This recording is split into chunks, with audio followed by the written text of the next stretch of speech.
Shalom keluarga damai dan sobat Samas.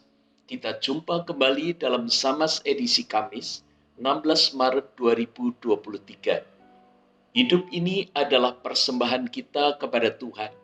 Karenanya kita perlu merenungkan, apakah kita sudah memberikan yang terbaik baginya. Mari kita berdoa. Bapa, kami sungguh bersyukur atas kesempatan hidup yang Engkau anugerahkan sampai hari ini. Berikan kami hikmat agar dapat mengisi hidup kami dengan baik, sehingga menjadi persembahan yang harum bagimu. Dalam nama Yesus kami berdoa. Amin. Keluarga damai dan sobat Samas, firman Tuhan hari ini diambil dari surat Efesus pasal 4 ayat 25 sampai 32. Saya akan membacakan ayat 25 sampai 27. Ayat selanjutnya dapat dibaca oleh Bapak Ibu sekalian. Karena itu, buanglah dusta dan berkatalah benar seorang kepada yang lain. Karena kita adalah sesama anggota. Apabila kamu menjadi marah, janganlah kamu berbuat dosa. Janganlah matahari terbenam sebelum padam amarahmu. Dan janganlah beri kesempatan kepada iblis. Keluarga damai dan sobat Samas yang dikasihi Tuhan, di hari ke-20 dalam masa Prapaskah ini, kita diingatkan akan dua hal yang bisa membahayakan, yaitu dusta dan kemarahan. Dusta atau kebohongan bisa dikemas dengan sangat indah dan menarik, menabur pesona, namun menimbulkan luka. Ada pendapat bahwa berbohong boleh dilakukan dalam kondisi tertentu jika demi kebaikan, karena bisa meminimalisir segala kemungkinan konflik yang bakal timbul. Kebohongan seolah-olah bisa dipisahkan menjadi pro-social lies dan selfish lies. Kebohongan seakan menjadi bisa diterima saat kebohongan itu bukan sekedar untuk kepentingan diri dan mengorbankan orang lain. Saat ingin menjaga perasaan orang lain, saat akan memberikan kritik, atau saat ada agenda spesial, kebohongan seolah bisa ditolerir. Maka kebohongan pun dipelajari sedemikian rupa, bahkan muncul the art of lying, seni berbohong.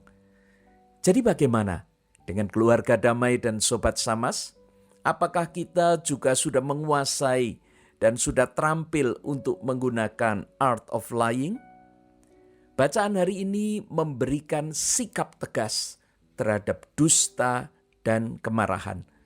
Dusta adalah sesuatu yang tak pernah bisa berdiri sendiri dan akan terus beranak pinak melahirkan dusta lain untuk menutupi dusta sebelumnya. Dusta akan membuat seseorang kelelahan dan tidak bisa hidup tentram, karena selalu gelisah dan terus berusaha agar dusta yang dilakukan tidak diketahui orang.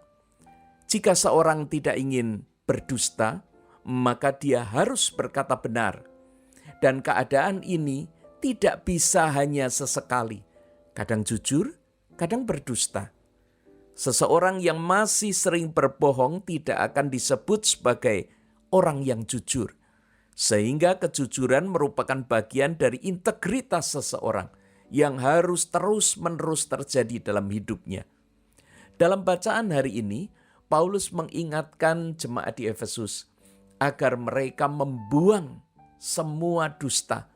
Ini berarti semua potensi untuk berdusta itu pun harus dibuang. Dia tidak perlu menyisakan sedikit pun kepandaian untuk berdusta. Dia tidak perlu khawatir kalau suatu saat dibutuhkan, maka dia bisa lupa tentang cara berdusta. Bahkan dia harus terus membiasakan untuk berkata benar seorang kepada yang lain dalam kehidupan berjemaat. Latihan membuang dusta yang efektif adalah transparansi hidup dalam tiap komunitas di mana kita berada. Berkata benar seorang kepada yang lain merupakan motivasi yang menguatkan. Kalau lingkungan kita sama-sama jujur, lebih mudah mendorong kita untuk jujur pula. Sebaliknya, jika kita berada di lingkungan pendusta, maka godaan untuk berdusta juga akan semakin besar. Sikap tegas yang kedua adalah tentang kemarahan. Kalau dusta memperanakkan dusta, maka kemarahan akan mengakibatkan perusakan atau kerusakan.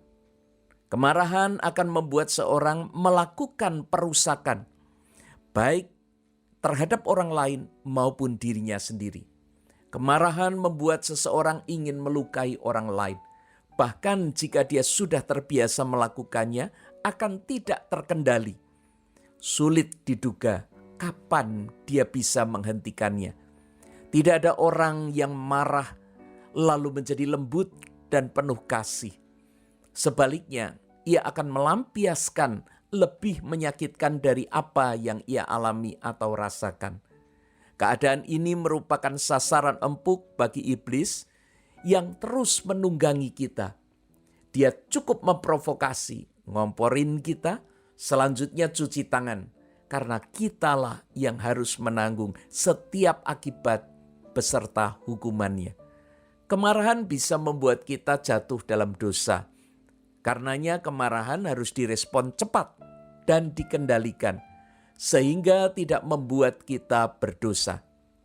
Kalau kita berpikir bahwa kemarahan hanya berdampak bagi orang lain, kita salah besar. Akibat fisik terhadap diri kita dari kemarahan itu antara lain tekanan darah tinggi, penyakit jantung, gangguan pernafas, pencernaan, perubahan nafsu makan, ketegangan otot dan syaraf, gangguan tidur, dan masih banyak lagi. Belum lagi akibat psikisnya. Kemarahan membuat seseorang overthinking, mencurigai dan membangun berbagai asumsi yang menyesatkan karena kekhawatirannya. Kemarahan juga membangun sikap permusuhan serta membangun tembok pemisah yang dengan cepat meninggi dan menebal. Karena itu Paulus mengingatkan agar kita memotong rantai kemarahan itu dengan segera memadamkannya. Bahkan jangan sampai malam tiba. Saat istirahat dan seorang yang sedang marah itu tinggal seorang diri, maka pikiran-pikiran liarnya akan menguasai dan terus berkembang. Atau ketika membicarakan dengan orang yang tidak tahu menau duduk persoalan yang sebenarnya, maka akan timbul provokasi. Jadi apa yang harus dilakukan? Jawabnya sederhana. Yang pertama, kendalikan diri, dan yang kedua, berdamailah. Tanpa pengendalian diri, seorang yang sedang marah akan menjadi brutal, merusak dan menyakiti orang lain maupun dirinya sendiri. Marah mengantar seorang kepada dosa. Karena itu harus dikendalikan agar kita tidak berbuat dosa. Pengendalian diri menunjukkan bahwa perlu ada upaya bersengaja untuk mengendalikan dan memadamkan amarah. Semua itu tidak otomatis. Bahkan pengendalian diri tidak semudah membalikkan telapak tangan. Kalau kali ini gagal, harus terus dicoba lagi. Terus dicoba sampai berhasil. Tiap dosa yang terjadi akibat kemarahan merupakan buah karya iblis. Karena itu jangan pernah memberi kesempatan kepadanya. Hal yang kedua yang harus dilakukan adalah berdamai. Mulailah berdamai dengan diri sendiri, lepaskan pengampunan dan hiduplah dalam damai. Baik pihak lain itu mau menerima atau tidak. Kemarahan tidak pernah benar-benar hilang dengan sendirinya tanpa rekonsiliasi. Kalau saat ini tidak nampak, itu hanya tersembunyi sesaat. Jika ada pematik atau pemicu, segera kemarahan itu akan muncul ke permukaan.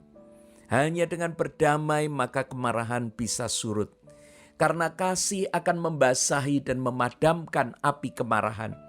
Damai mengubur kepahitan, kegeraman, kemarahan, pertikaian, dan kejahatan.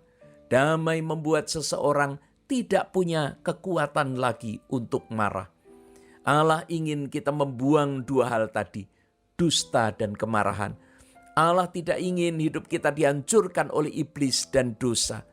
Dia sedih melihat kita kelelahan memikul beban karena kebohongan yang kita buat. serta kepayahan karena luka-luka batin yang menganga akibat kemarahan. Mari izinkan Allah membongkar semua dusta, agar hidup kita transparan dan menjadi berkat. Mari memohon agar Allah menyirami hidup kita dengan kasih dan damai-Nya, menguatkan kita untuk mengendalikan diri dan melangkah menyaksikan karya Allah. Mari kita berdoa. Ya Allah, lepaskanlah kami dari kebohongan yang melelahkan, serta berbagai kepahitan dan dendam akibat marah, agar kami merasakan sejuknya kasih dan damai-Mu yang meringankan langkah hidup kami, karena Kristus telah menebus kami dari dosa dan kesia-siaan. Amin.